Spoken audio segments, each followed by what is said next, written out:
Hey there, guys. So I was looking at my knives, and I was thinking, what have I not done a video talking about? And there's two knives that stuck out to me, and you're gonna see the next one in a different video. But this is a knife that has managed to stay in my collection since I got it, which I got it. Oh man, it's been a while. I mean, I got this from Steve, Super Steel Steve, aka Chef Kalari on Instagram, a long time ago. Pretty much when he first started on YouTube. Actually, I think he has a video of this whittling hair on his channel.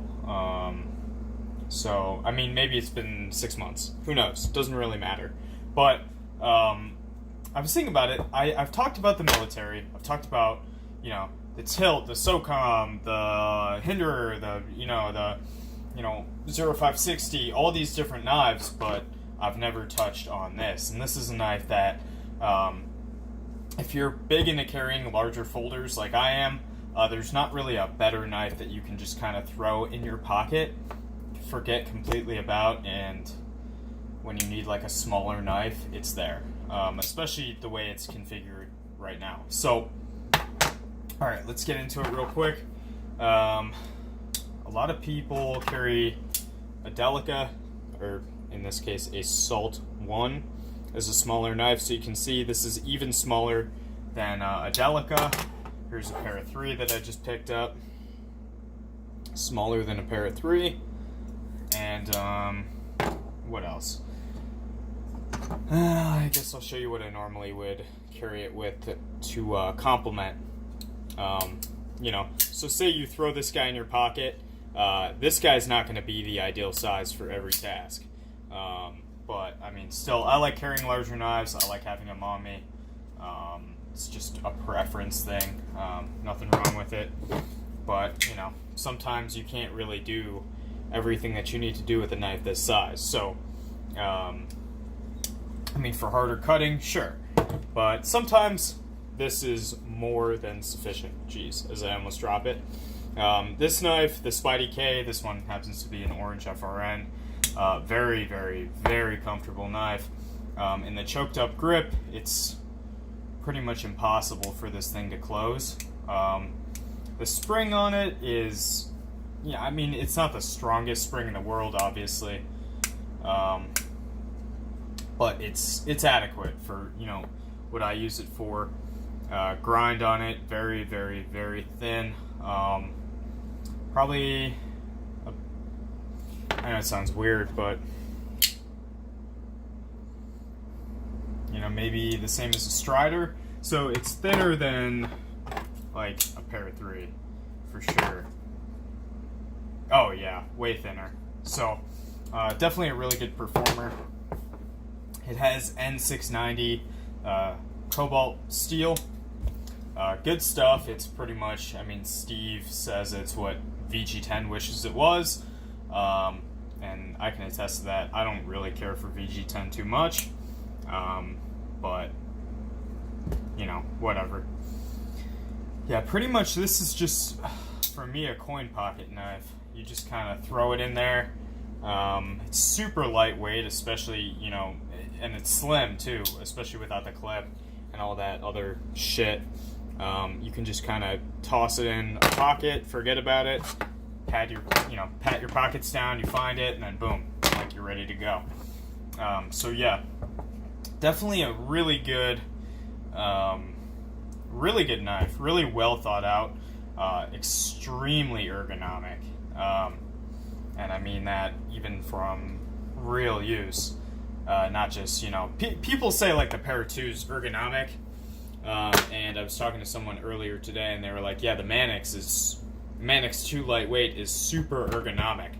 And yes, but there is a big difference between being ergonomic when you hold it in your hand and being ergonomic after you've made 500 cuts.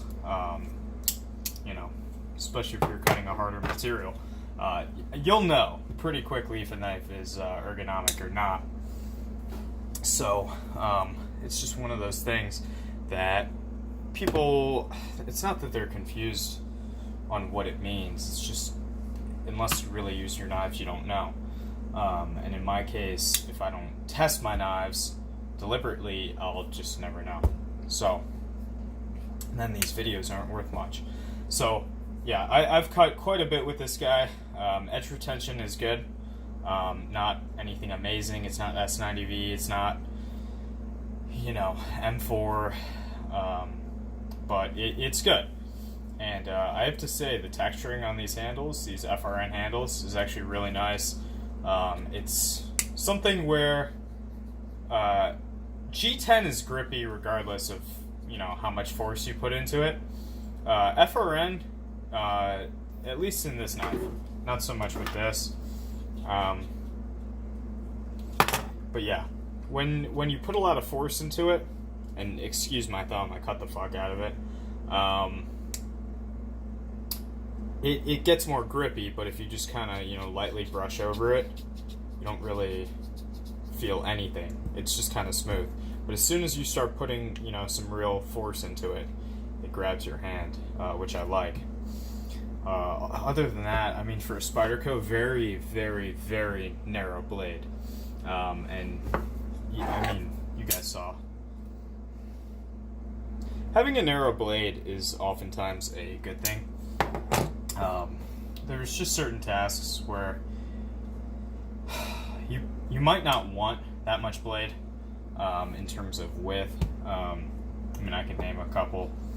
Like if you're trying to cut something out, like a circular pattern, and a lot of people just think it looks bad. Like I know a ton of people that just think Spydercos are ugly, and they're not the best looking, but definitely have grown on me. Yeah, so I'm gonna say, and this knife doesn't have any steel liners, so that kind of adds to it being lightweight. I'm gonna say this knife is very well thought out. It doesn't have anything that you don't need. It doesn't have any glamorous materials. It's just kind of, your basic EDC knife, which for a lot of people, that's beyond adequate. A lot of times for me, I like going, a little above and beyond with some of my carry. I just think it's fun, it's part of the hobby. Like obviously if I needed a Henderer every day, I'd probably just carry a fixed blade. But yeah, I don't know, just kind of adds to the hobby. That's sort of why I stopped carrying a lot of the FRN Spydercos. They just lost their appeal with me. But I mean, there's nothing wrong with them. If you're just looking for a basic kind of throw it in your glove box, toolbox, whatever knife, this is definitely a great option, as is this guy in H1. This is more of like a tackle box knife, just because of the H1. But yeah, short video today, but I hope you guys enjoyed. And if you have any questions about the knife, comment them below, and I'll get those all answered. But thank you guys so much for watching. I'm going to be uploading a couple of videos today. And yeah, I will see you guys in the next.